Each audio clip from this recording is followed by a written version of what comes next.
Please like the video and share it so that it reaches many more people and you get sawaba, or rewards from Allah. This could be a sawabe jariyah or continuous reward for you long after you are gone. Volume 2, Book 15, Number 83. Narrated by Said bin Jubair. I was with Ibn Umar when a spearhead pierced the sole of his foot and his foot stuck to the paddle of the saddle, and I got down and pulled his foot out, and that happened in Mina. Al-Hajjaj got the news and came to inquire about his health and said, Alas! If we could only know the man who wounded you. Ibn Umar said, You are the one who wounded me. Al-Hajjaj said, How is that? Ibn Umar said, You have allowed the arms to be carried on a day on which nobody used to carry them, and you allowed arms to be carried in the haram even though it was not allowed before.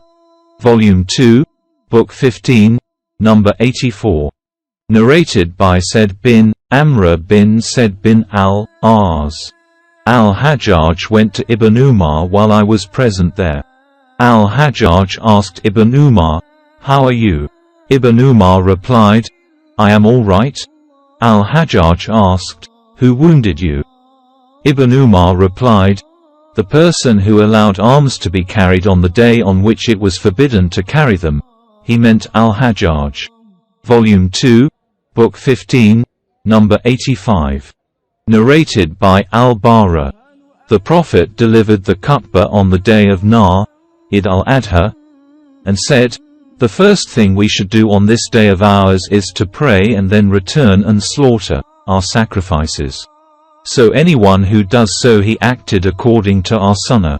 And whoever slaughtered before the prayer, then it was just meat that he offered to his family and would not be considered as a sacrifice in any way.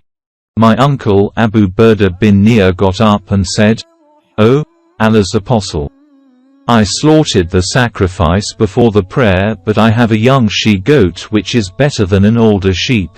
The Prophet said, Slaughter it in lieu of the first, and such a goat will not be considered as a sacrifice for anybody else after you. Volume 2, Book 15, Number 86. Narrated by Ibn Abbas.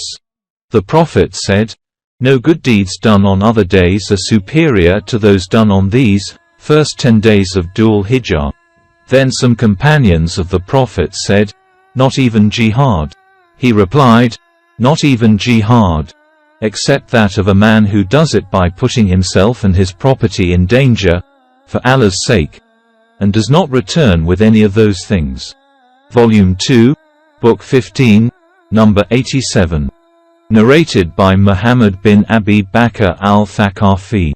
While we were going from Mina to Arafat, I asked Anas bin Malik about Talbiyah. How did you use to say Talbiyah in the company of the Prophet?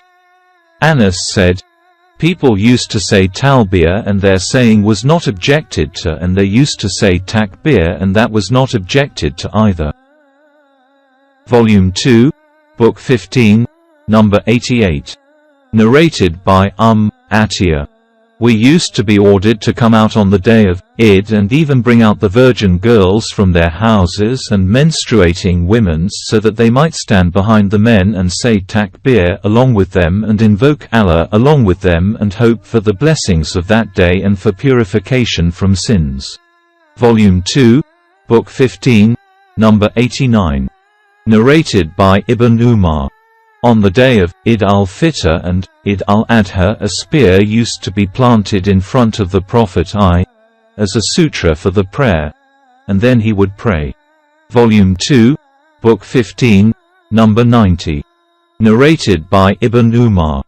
The Prophet used to proceed to the Masala, and an anaza used to be carried before him and planted in the Masala in front of him, and he would pray facing it as a sutra. Volume 2, Book 15, Number 91. Narrated by Muhammad. Aisha said, Our Prophet ordered us to come out, on Eid day, with the mature girls and the virgins staying in seclusion. Hafsa narrated the above-mentioned hadith and added, The mature girls or virgins staying in seclusion, but the menstruating women had to keep away from the masala. Volume 2, Book 15, number 92. Narrated by Ibn Abbas.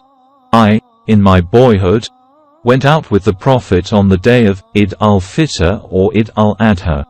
The Prophet prayed and then delivered the khutbah and then went towards the women, preached and advised them and ordered them to give alms. Volume 2, Book 15, number 93. Narrated by al-Bara. The Prophet went towards al-Baqi, the graveyard at Medina, on the day of Eid al-Adha and offered a 2-rakat prayer of Eid al-Adha, and then faced us and said, "On this day of ours, our first act of worship is the offering of prayer, and then we will return and slaughter the sacrifice, and whoever does this concords with our sunnah. And whoever slaughtered his sacrifice before that, i.e. before the prayer, then that was a thing which he prepared earlier for his family, and it would not be considered as a nusuk, sacrifice." A man stood up and said, "O Allah's Apostle, I slaughtered the animal before the prayer, but I have a young she-goat which is better than an older sheep." The Prophet, P.B.U.H., said to him, "Slaughter it. But a similar sacrifice will not be sufficient for anybody else after you." Volume 2, Book 15, number 94. Narrated by Abdur Rahman bin Abbas. Ibn Abbas was asked whether he had joined the Prophet in the Eid prayer. He said, "Yes. And I could not have joined him had I not been young." The Prophet came out, till he reached the mark which was near the house of Kathir bin as-Salt, offered the prayer, delivered the khutbah and then went towards the women. Bilal was accompanying him. He preached to them and advised them and ordered them to give alms. I saw the women putting their ornaments with their outstretched hands into Bilal's garment. Then the Prophet along with Bilal returned home.